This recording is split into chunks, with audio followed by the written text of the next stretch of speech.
어젯밤 참으로 경악할 사실이 언론에 보도되었습니다. 곽종근 전 특수사령관이 가까운 친구와 통화한 녹취가 공개됐는데 내용이 참으로 기가 막힙니다. 나를 내란죄로 엮으려 한다. 살려면 양심선언을 하라고 한다. 작년 12월 6일 곽 전 사령관은 민주당 김병주 의원 유튜브 채널에 출연해서 대통령이 국회의원을 끌어내라고 명령했다고 주장했습니다. 그리고 민주당은 이러한 곽 전 사령관의 주장을 대통령 탄핵 심판과 내란죄의 핵심 근거로 삼아왔습니다. 그런데 얼마 전 김현태 707 특임단장은 민주당 박범계 부승찬 의원이 유튜브 출연 하루 전인 12월 5일 곽종근 전 사령관을 1시간 30분간 회의했고 질문과 답변을 적어주고 리허설까지 시켰다고 증언한 바 있습니다. 이 통화는 바로 그날 저녁에 있었던 일입니다. 하루 종일 살려면 시키는 대로 하라는 민주당의 겁박에 시달리고 와서 친구에게 하소연한 내용이 그대로 담겨 있습니다. 민주당 국회의원들이 내란죄를 엮기 위해 곽 전 사령관을 회유 겁박한 사실이 명확하게 드러난 것입니다. 이로써 홍장원의 메모 조작에 이어 곽종근의 진술 조작까지 내란죄 주장의 핵심 근거들이 모두 오염된 것으로 밝혀졌습니다. 그리고 그 오염의 주범은 바로 민주당으로 확인되었습니다. 이제 진짜 양심 선언을 해야 될 사람들은 바로 이러한 조작에 관여한 박선원, 김병주, 박범계, 부승찬 의원 등 민주당 국회의원들입니다. 곽종근, 홍장원 등에 대한 회유와 겁박 사실을 계속 감추려 한다면 더 큰 국민적 분노와 심판에 직면할 뿐임을 엄중히 경고합니다. 또한 공수처의 수사가 이러한 조작 증거에 근거를 두었던 만큼 검찰은 지금이라도 그동안의 수사를 전면 재검토해서 계엄 전후 벌어진 일들의 실체적 진실을 규명해야 할 것입니다. 법원 역시 이처럼 명백한 사실들이 드러난 만큼 대통령의 구속을 즉각 취소하고 방어권을 보장해야 할 것입니다. 지금 우리 국민들께서는 그 어느 때보다 무거운 심정으로 대통령 탄핵 심판을 지켜보고 계십니다. 헌법재판의 졸속 심리로 국민들의 신뢰가 뚝 떨어진 상황에서 이처럼 오염된 진술들을 근거로 잘못된 판결을 내린다면 국민들께서 절대로 납득하시지 못할 것입니다.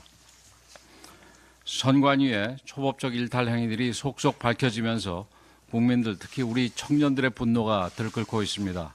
아들을 채용하기 위해 면접 방식을 바꾸고 가짜 경력 추천서까지 써주는가 하면 여성 채용이 지나치게 많다고 해놓고는 정작 자신의 딸을 특혜 채용하는 등 그야말로 불공정과 편파의 막장 드라마를 그대로 보여주고 있습니다.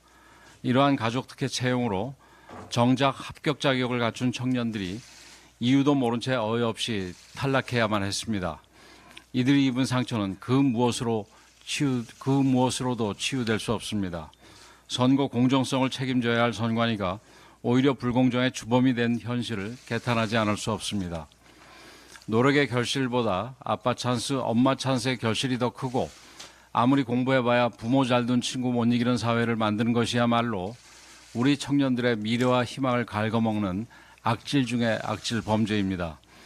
더욱이 많은 국민들은 이러한 가족 채용, 특혜 채용이 선거 부실과 부정으로 이어진 것이 아니냐는 의혹까지 제기하고 있습니다. 그런데도 헌법재판소가 이런 선관위에 손을 들어주었으니 도대체 어느 국민들이 이해할 수 있겠습니까? 어제 노태학 선관위원장이 발표한 대책을 보면 인사제도 개선 미봉책을 내놓으며 사태를 무마하려는 모습이 역력합니다. 선관위는 수사의 대상이지 개혁의 주체가 될 수 없습니다. 지금 국민이 원하는 것은 해체 수준의 선관위 개혁입니다. 선관위는 지금이라도 스스로 나서서 수사를 받아야 하고 특혜 채용을 시킨 인사들과 특혜 채용된 직원들을 모두 퇴출시켜야 합니다. 상황이 이런데도 민주당은 침묵과 방조로 선관위를 돕고 있습니다. 선거 카르텔, 불법의 동맹이 아니라면 있을 수 없는 일입니다. 국민들은 민주당이 선관위를 감싸고 도는 이유가 무엇인지 묻고 있습니다. 그리고 선관위와 민주당의 특혜 카르텔을 결코 용납하지 않을 것입니다.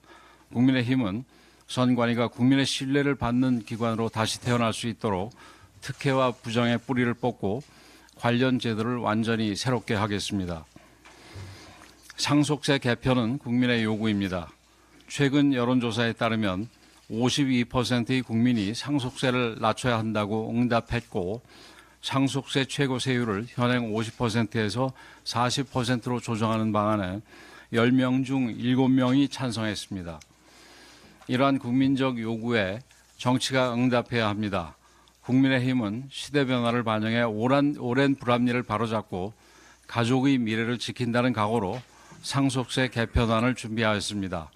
개편의 대원칙은 글로벌 스탠다드에 맞추는 것입니다.